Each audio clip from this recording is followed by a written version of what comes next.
Hello everyone, my name is Wendy Bauman and this is my presentation on Bloom's Taxonomy / TPACK for CI 5307 at the U of M. I apologize for my voice, I have a cold right now, so bear with me. To get started, we're going to review what TPACK is. So TPACK is technological, pedagogical, and content knowledge. Starting with content knowledge is the information that the teacher knows about their subject area. So, for instance, I'm going to be an agricultural educator someday. So content knowledge would be all the agricultural education knowledge that I know. Pedagogical knowledge is the knowledge about how to be a teacher and different strategies and methods of teaching that a teacher would know. Technological knowledge is the knowledge that a teacher would have on technology and how to incorporate it into their classroom. Bloom's taxonomy. I'm going to review this as well. Bloom's taxonomy is the 6 levels of reasoning skills required in a classroom setting that students would ideally have by the time they reach high school, which is the age that I would be teaching at. So the 6 levels of Bloom's taxonomy are remembering, understanding, applying, analyzing, evaluating, and creating. So the lesson plans that I will be presenting about today have been broken up. These 6 levels have been broken up into individual lesson plans that I would utilize in an agricultural education classroom. So to begin with remembering the first level, remembering is retrieving, recalling, or recognizing knowledge from memory. So for this one, I chose to use Kahoot, which is a really great kind of easy test tool. So if you see on the example on the right, there's 4 options for students to choose from, and it's a timed kind of a fun game. Students get points for how fast they answer and if they answer correctly or not. So for this, I decided that it would be used as a test review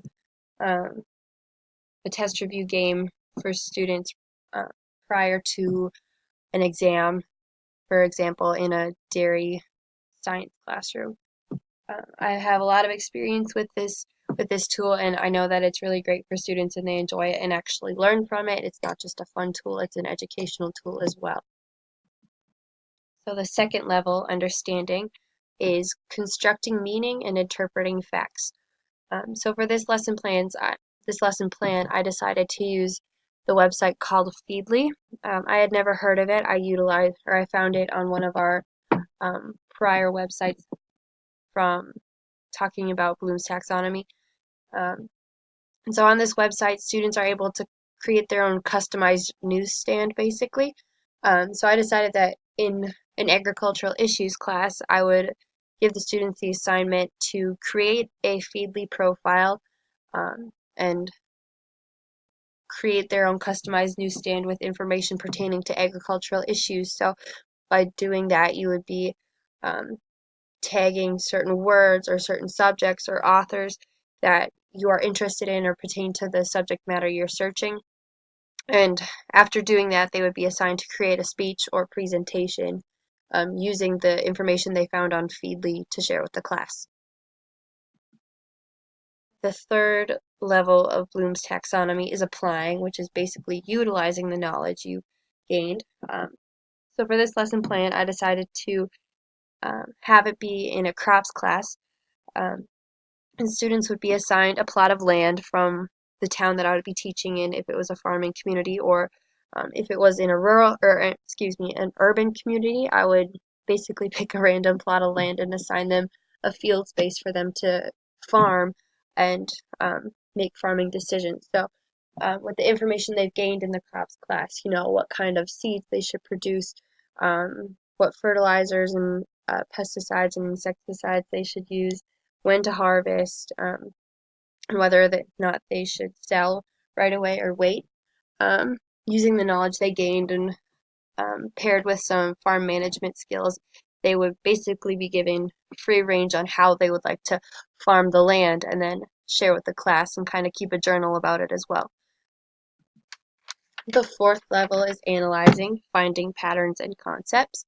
For this lesson plan, I decided to use Google Sheets. It's really great for analysis of data. So, for example, in this class, if I had an animal breeding or a genetics class or even a basic animal science class, um, students would be given, for example, an EPD, which is an expected progeny difference sheet, and they would be assigned to find the correlations between the traits of, for example, a dairy cow or a beef herd, and be able to look at all of that data on a spreadsheet and um, be able to calculate the correlations and other different types of relationships between data and information. The next level of Bloom's taxonomy is evaluating. This level is about assessing information and drawing conclusions from it. So for this one, I decided to use Twitter. I didn't choose a specific class because there's lots of different classes that you can utilize Twitter to um, use as a teaching tool and have students benefit from it and learn about evaluating information. So I decided that for this lesson plan, students would create as a discussion or join a discussion about a certain topic and be able to assess information and draw conclusions from it. And after having a conversation on Twitter, they would create a short presentation about it and share with the class what they learned, what they gained from being a part of that discussion on Twitter as well. And the final level of Bloom's taxonomy is creating, so planning or organizing information. Um, During my high school ag education career, I had a lot of experience with agri-science fair, and so I think having a blog on Tumblr would be a really great way to journal and keep a record of your information and share what you've learned through that experience. So students would create their own agri-science blog and post pictures and findings and data and all the different components that come with agri-science fair on their blog. And at the end of their science fair project, they would share it with the class and utilize it to create a presentation for the agri-science fair where they would get judged if they decided to participate in that. So these are the 6 levels of Bloom's taxonomy paired with the lesson plans that I've created. I hope this has been useful, um, and best of luck to the rest of you with your teaching careers.